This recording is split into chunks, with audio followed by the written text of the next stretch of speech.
So hello guys, welcome back to another video. আৰু ready হৈ যাও কিছুমান অদ্ভুত নজনা কথা জানিবলে যেনে এনেকুৱা এখন গছৰ পাত যেটো টৰ্চ লাইটৰ নিচিনা ইউজ কৰিব পাৰি এনেকুৱা এখন ক্ৰিকেট বেট যেটো ডিম্পু বৰুৱাৰ বিখ্যাত দাখনৰ নিচিনা আৰু এপল এয়াৰপোৰ্ট গিলি দিয়াৰ পাছত এই মানুহজনৰ কি হল এই সকলো কথাবোৰ জানিবলে হলে এই ভিডিওটো একেলগে চাই থাকিব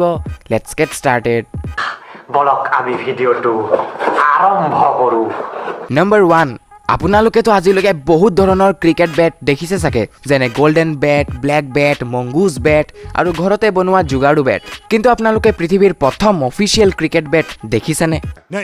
নাই দেখা যদি আজি চাই লওক এইখন হৈছে পৃথিৱীৰ প্ৰথম অফিচিয়েল ক্ৰিকেট বেট একচুয়ালি এটো দেখিবলে তো ডিম্পু বৰুৱাৰ বিখ্যাত দাখনৰ নিচিনা কিন্তু একচুয়ালি এখন দা নহয় আগৰ দিনৰ ক্ৰিকেট বেটবোৰৰ শেপ এনেকুৱাই আছিল আৰু আপোনালোকে তো ফটোখনত দেখি পাইছে চাগে যে কেনেকে ক্ৰিকেট বেটবোৰৰ এভলিউশন হল আপোনালোকে দেখি পাইছে চাগে যে একেবাৰে প্ৰথমত থকা বেটবোৰ হকি ষ্টিকৰ নিচিনা আছিল আৰু লাহে লাহে আজিৰ দিনৰ ক্ৰিকেট বেটবোৰ দেখিবলে এনেকুৱা হৈ গল আৰু আগতে এনেকুৱা আছিল আৰু এই কথাটো যদি আপোনালোকে আগতে জানা নাছিলে তেনেহলে লাইক কৰি দিয়ক এই ভিডিওটো নম্বৰ 2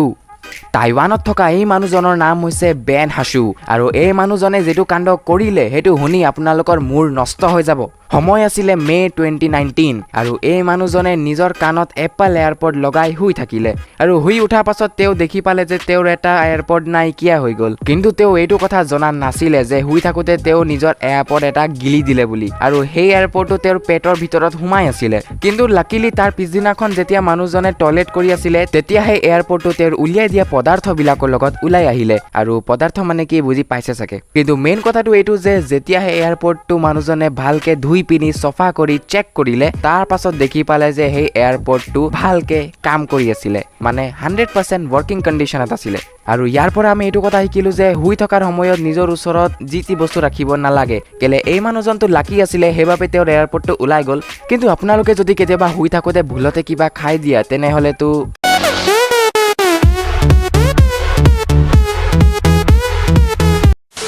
Number 3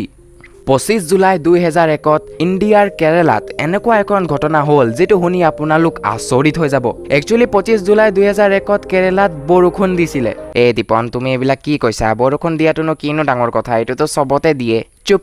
আগতে গুটে কথাটো শুনি লোৱা এইটো কোনো নৰমাল বৰষুণ নাছিল সেই বৰষুণৰ পানীটো ৰঙা আছিল দেখিবলে এনেকুৱা লাগিছিল যেনে তেজৰ বৰষুণ হৈছে বুলি আৰু এই ৰঙা বৰষুণটো দেখি কেৰালাৰ মানুহবোৰে ভয়তে ঘৰৰ পৰা ওলোৱা বন্ধ কৰি দিছিল আৰু তেওঁলোকে বহুত ভয় কৰিছিল আৰু ভাবিছিল যে পৃথিৱীখন ধ্বংস হৈ যাব বুলি আৰু পাছত সাইন্টিষ্টবোৰে এই ৰঙা বৰষুণৰ পানীটোৰ লগত বহুত এক্সপেৰিমেন্ট আৰু ৰিসাৰ্চ কৰিলে কিন্তু সাইন্টিষ্টবোৰে একো আইডিয়া নেপালে যে এই ৰঙা বৰষুণটো হল কেনেকে আৰু এটো আজিলৈকে এটা বহুত ডাঙৰ ৰহস্য Number 4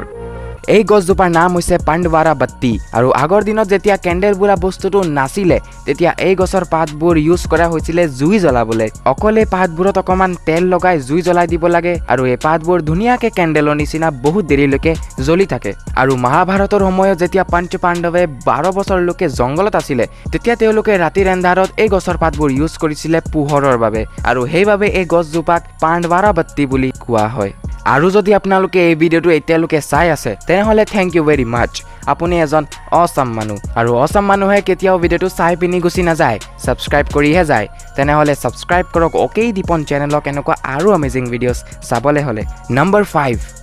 ট্ৰাফিক ৰুলছৰ বিষয়টো আপোনালোকে জানে কিন্তু আপোনালোকে এটা কথা জানেনে যে এই ট্ৰাফিক ৰুলছটো বনালে কোনে নাজানে যদি মই কৈ দিছো যে আমেৰিকাত থকা এই মানুহজনৰ নাম হৈছে উইলিয়াম ফেল্পছ এনো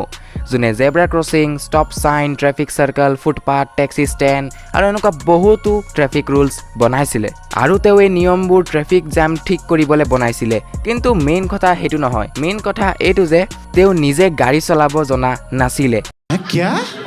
কিন্তু এই ড্ৰাইভিং নজনা মানুহজনে বেলেগৰ ড্ৰাইভিংত যাতে একো প্ৰবলেম নহওক হেভাবে এই ট্ৰাফিক ৰুলছবোৰ বনাইছিল ৰিয়েলি अमेजिंग